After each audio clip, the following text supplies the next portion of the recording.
Welcome to Something About Mushrooms. I'm Dylan. Been picking mushrooms since about 2013. I started picking chanterelles.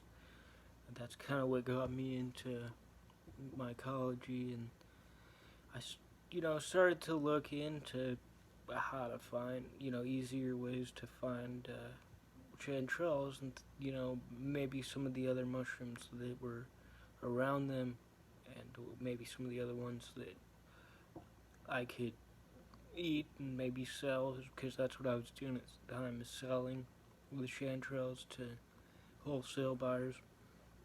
Um, that was in 2013. It's about 2021 now.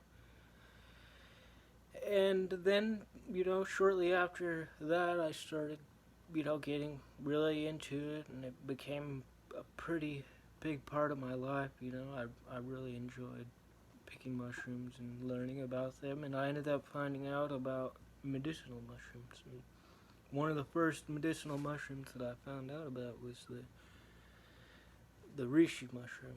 We have a variety of that here in the Pacific Northwest. It's called the Ganoderma organens, but the more common one is the Ganoderma lingzi, or the Ganoderma sugai, or the Ganoderma lucidum.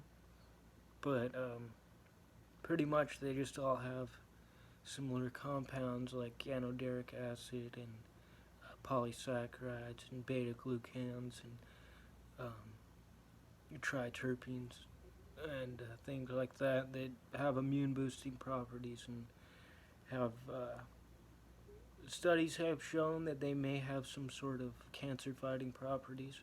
The studies are said to be inconclusive because there's not been done a lot of human trials. Most of the studies have been done on mice.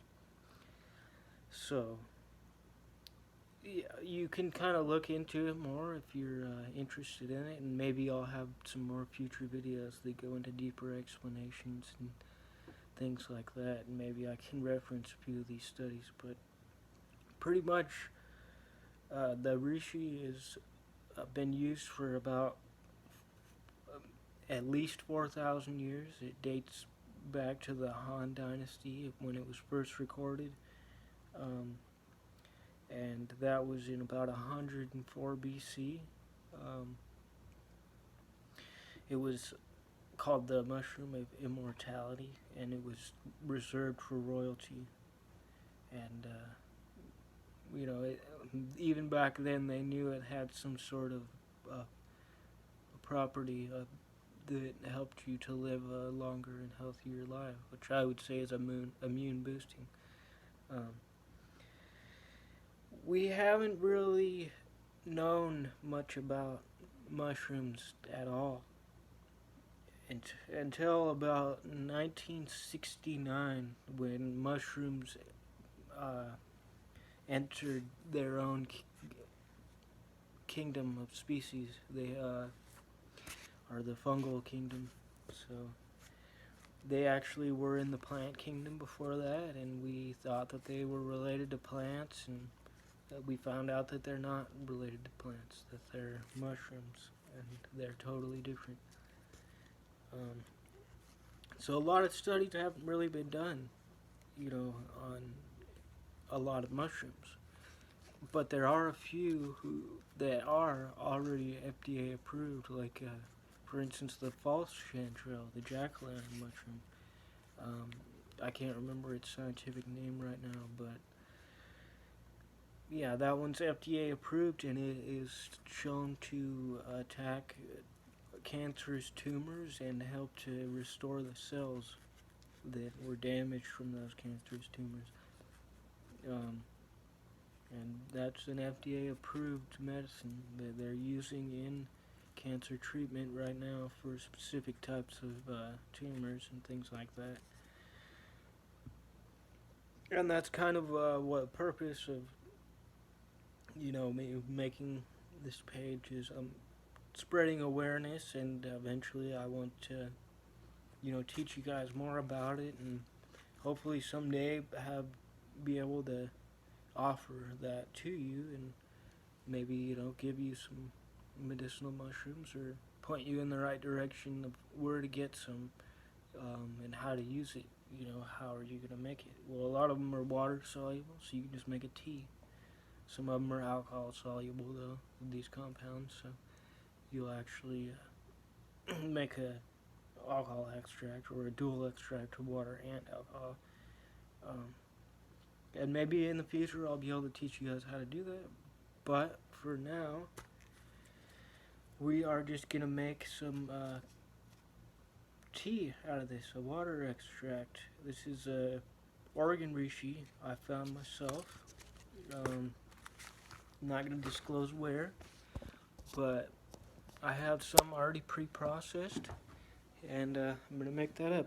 Maybe you notice that mushroom doesn't look a whole lot like a reishi. First of all, it's just a small chunk. Second of all, it is sporulated, which means it's already spread its spores all over the place, and that's why all that powdery residue is on there and is taking away its shiny surface. So, let's make some tea.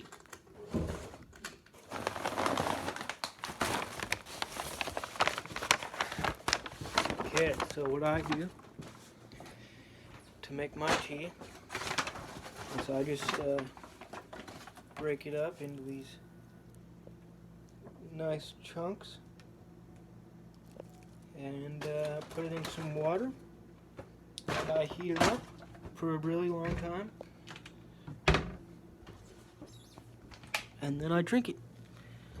So we're gonna grab a pot.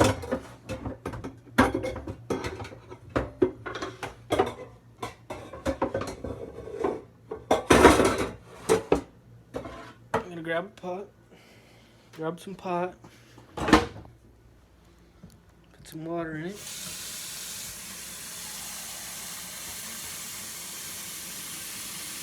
Now we're gonna grab some mushrooms and put some pot and some mushrooms and some shrooms together. There we go. Yeah. The more the better with this stuff. Okay, there you see it. You may see some of that. Hold on, let me see if I can flip this camera. Maybe not. Anyways, you might be able to see some of the residue already in there. This is gonna turn into like a nice, like, brown amber water. So get those nice and moist.